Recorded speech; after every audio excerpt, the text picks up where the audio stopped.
Well, I work in the area of science policy, and I had the fortune of collaborating with ORIFAC for about 4 years, especially on the topic of risk society's relation to our cosmopolitan future. So I think today my reflection will be a reflection from and on that perspective, and hopefully my contribution complements some of the points as has already been teased out. So I have in total 3 points to make.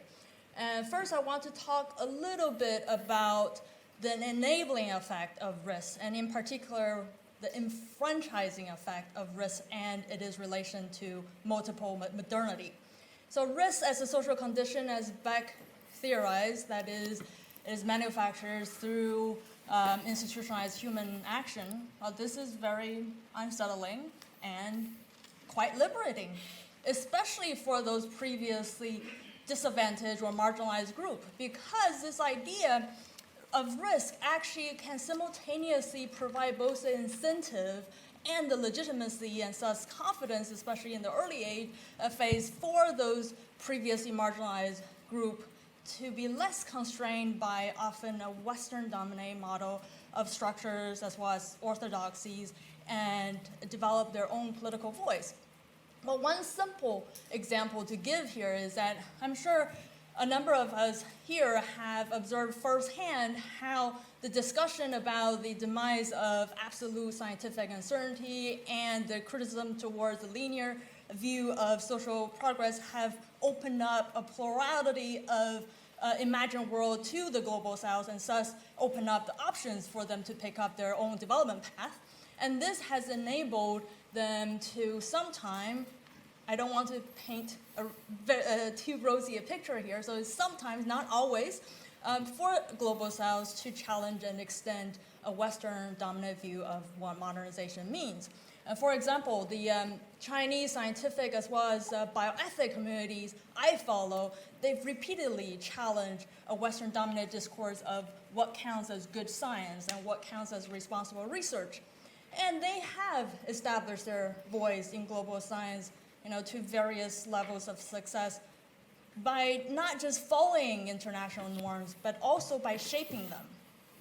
But my real point I want to highlight here today is that I feel to fully appreciate the enfranchising effect of risk is that we have to recognize when we talk about varieties of modernity, we're not just talking about differences between nation states, or worse, between the West and the rest. When we talk about the variety of modernity, we can actually see them within a nation state. For example, I've documented in several papers that the personal encounter of food safety issue in China currently presents an existential risk. And sometimes it's this risk that prompts the everyday Jane or everyday Joe into becoming a highly reflexive political actors.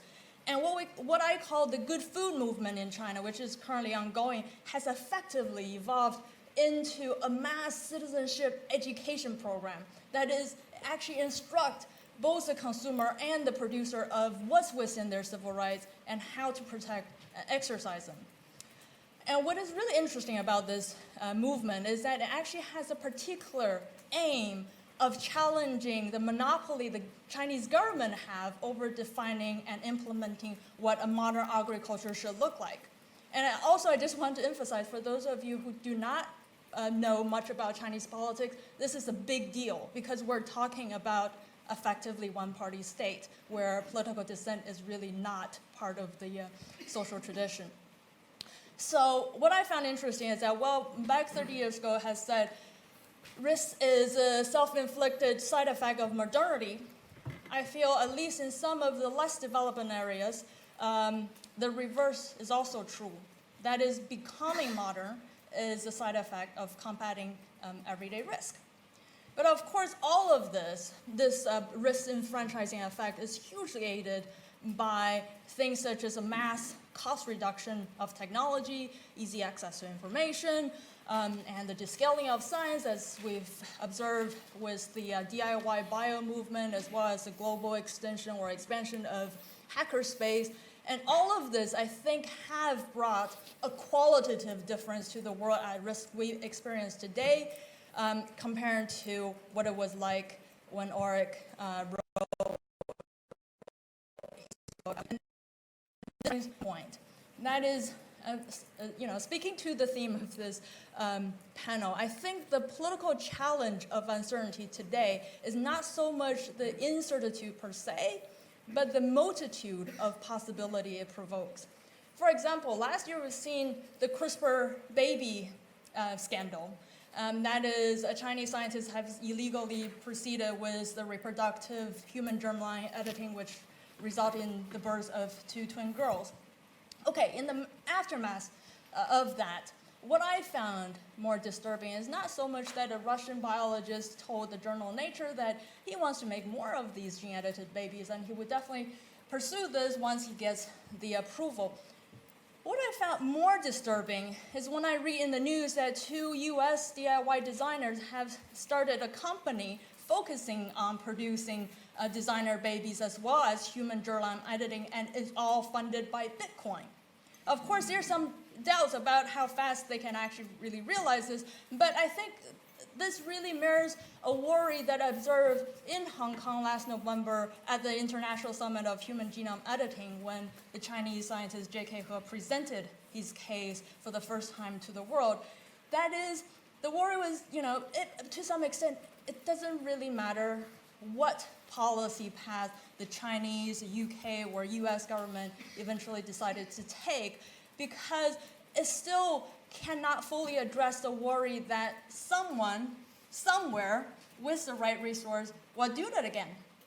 So I think a very thorny science policy question shared worldwide today is that national policies and institutional censors, they may keep professional scientists with public funding in line, but they really struggle to keep up with the fast-growing constellation of experimentation that's outside of conventional scientific institutions, that's outside of conventional political accountability.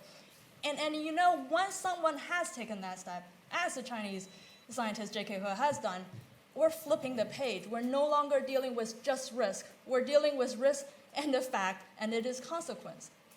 So I think to some extent, I'm trying to be provocative here, to some extent I think the great challenge and irony of governing uncertainty today is that we're in a race with the production of knowledge.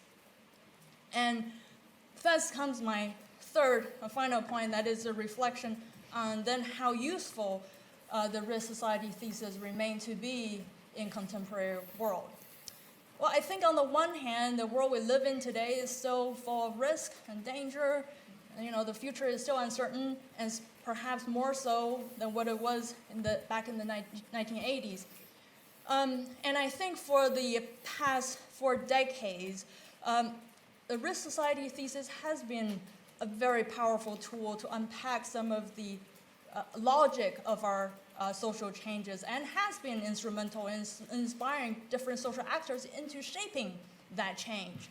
But on the other hand, we also have seen that risks alone, including risks at the global scale, such as climate change, they don't automatically glue different communities into collective action, as Ulrich once speculated.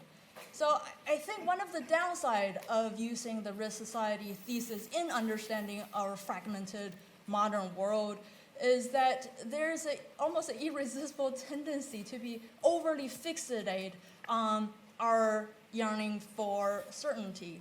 And it underestimates the drive for and drive of human agency.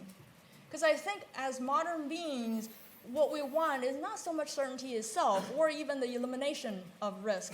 What we want, to borrow the term from Italian activist Franco Berardi, what we want is futurability. That is the capacity to realize our potential on our own term. So I'm going to stop there. Fantastic, thank you.